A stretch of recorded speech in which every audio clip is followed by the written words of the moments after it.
इस पूरी दुनिया में लड़ाई ईगो की है। अगर ईगो त्याग दिया जाए ना, इस पूरी दुनिया की लड़ाई शून्य हो जाएगी। एक किसी गरीब घराने की बेटी बड़ी सुंदर थी, उसका विवाह अमीर घर में हो गया। अमीर घराने के लोग उसके रूप और उसके संस्कार को देखकर विवाह करके ले गए। नया नया विवाह के बाद यहां ऐसा नियम हो तो पता नहीं हमें, लेकिन हमारे मध्य प्रदेश में और कई जगहों पर ऐसा नियम है कि पहली दीपावली के बाद बहू के घर से मिठाई आती है पूरे परिवार के लिए।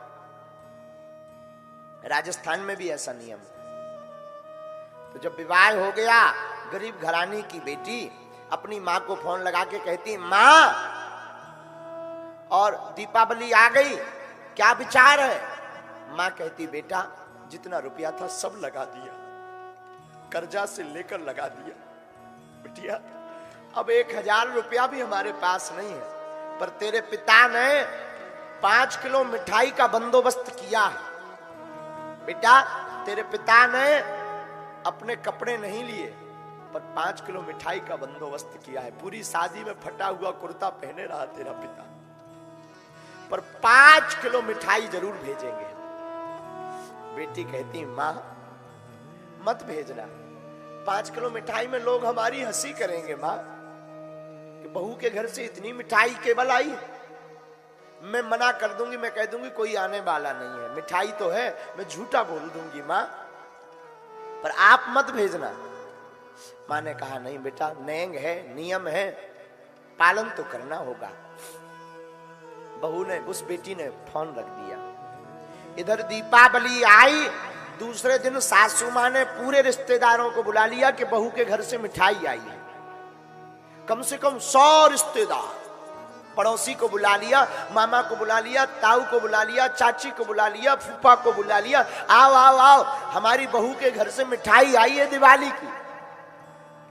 अब ये तो इतनी गुस्सा में ऊपर छत पर खड़ी खड़ी इतनी गुस्सा, एक तो मेरे घर से मिठाई नहीं आई, ऊपर से ये मेरी सासू माँ आज मेरी नाक कटवा कर रहेगी, मेरी बेइज्जती करवा कर रहेगी, सबके सामने मेरी हंसी उड़वाएगी। 5 किलो मिठाई लेकर के जब नाई आएगा तो लोग क्या कहेंगे, इतने गरीब है, 5 डब्बा भी ठीक से नहीं आएंगे। मन में सोचने लगी। इतने में नाई आ गया। ये दौड़ी दौड़ी गई, गांव का नाई, काका कैसे हो कैसे हो कैसे हो? नाई बोला, हाँ ठीक है बेटी, ये मिठाई ले। तो देखा और चौंक गई और सहम गई और शर्म के मारे डूब गई। मिठाई जो आई थी वो डब्बे में नहीं, कपड़े में बंद कर आई थी। काका मिठाई डब्बे में क्यों नहीं आई? नाई काका ने कहा, बेटी मैं तुम्हारे पिता के साथ दुकान गया था, दुकानदार कह रहा था कि डब्बों के एक्स्ट्रा रुपया लगेंगे, उस चक्कर में मिठाई को तौलिया में ही बांध कर पहुंचा दी। अब तो ये और खींच गई, अब तो ये और परेशान हो गई। आज मेरी नाक कट जाएगी, आज सब मुझ पर थू थू थू थू करेंगे, और मेरी सासू मां जिंदगी भर मुझे उलाहे ना देगी, मेरी जेठानी जिंदगी भर उलाहे ना देगी। 1 किलो मिठाई भी ठीक से नहीं आई, डब्बा भी नहीं आया, रोने लगी। तब तक सासू मां ने कहा, बहू ओ बहू आओ, सब रिश्तेदार आ गए, जरा मिठाई बांट देते। बहू भागी भागी गई। जी मां, मुंह लुकाते हुए शर्म के मारे कहती, वो बोलने ही वाली थी कि मिठाई नहीं है, मिठाई आई नहीं माँ, इसने मिठाई को छुपा दिया था, कपड़ों की मिठाई, कपड़े में बंधी हुई मिठाई कहाँ दिखावे। तब तक सासू माँ कहती, बहू देखो सब रिश्तेदार आ गए, मिठाई देते हैं सबको।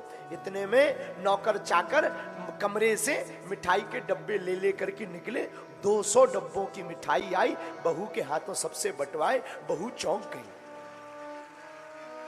वापस भागी भागी ऊपर आई, इसका तो दिमाग खराब। भागी भागी ऊपर आई, अपनी माँ को फोन लगाया, माँ तू बड़ी झूठी है, तू तो कहती थी कि मेरे पास केवल 5 किलो मिठाई का रुपया है, और तूने इतनी सारी मिठाई भेज दी। माँ बोली, बेटा मैंने तो 5 किलो ही भेजी, मुझ पे रुपये ही नहीं थे बेटा, और मैंने सब पीले रंग की तौलिया में भेजी। अब बहुत परेशान हो गई कि अगर माँ ने 5 किलो मिठाई भेजी, फिर ये 200 डिब्बा, बड़े अच्छे डिब्बा, अच्छी क्वालिटी की कोकोनट की मिठाई, ये आई कहां से? भागी भागी सासू माँ के कमरे में गई, हाथ जोड़कर बोली, माँ ये मिठाई कहाँ से आई? आपने मंगवाई? सासू माँ ने बेटी के बहू के ऊपर हाथ रखकर बोला, बेटी अगर तेरी एक माँ वहां है तो मैं भी तो तेरी माँ हूं। बेटी उस माँ ने अगर 5 किलो मिठाई मंगाई तो मैंने 100 किलो मिठाई मंगा दी, तो क्या गुनाह कर दिया? अब बताओ, क्या इस घर में कभी लड़ाई होगी? क्या इस घर में कभी बंटवारा होगा? बताओ, क्या इस घर में कभी बहू और सासू मां अलग होगी? बहू की आंखों से झरझर आंसू बह गए। मेरे माई बाप, लड़ाई का कोई कारण नहीं, लड़ाई का कारण ईगो है। आज छत्तीसगढ़ के लोगों से हम प्रार्थना करेंगे, अपनी जिंदगी में झुककर चलना, थोड़ा रिश्तों में मिठास बनाकर रखना, तुम्हारा घर घर नहीं, तुम्हारा घर मंदिर बन जाएगा।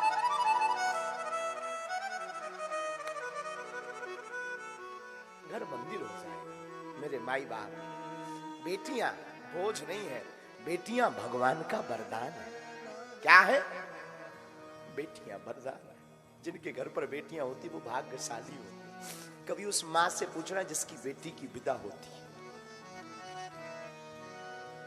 क्या गुजरती उस पर। कभी उस बेटी से पूछना जिसकी विदा होती। कभी उस पिता से पूछना, कितना कठोर दिल करता है वो बाप, वो पिता, जब अपनी बेटी का विदा करता है। फूट पड़ता पिता, बिखर जाता। 2 दिन उस पिता को होश नहीं रहते। 2 महीने पहले से तैयारी करता है पिता। 1-1 रुपया अपने कपड़े नहीं लेता शादी की टाइम, अपना खाना पीना नहीं देखता, रिश्तेदारों के लिए देखता है। रिश्तेदार हमारे परेशान न रहे, रिश्तेदार हमारे हैरान न रहे, उनकी इज्जत बनी रहे। मेरे माई बाप, मेरे छत्तीसगढ़ के पागलों, हम तो मुसाफिर हैं, चले जाएंगे आज, लेकिन हम एक प्रार्थना करें, आप अपनी बेटी को और बेटा को ऐसा संस्कार देना ताकि तुम्हारे बच्चे और पीढ़ी याद करे कि तुमने राम कथा सुनी थी।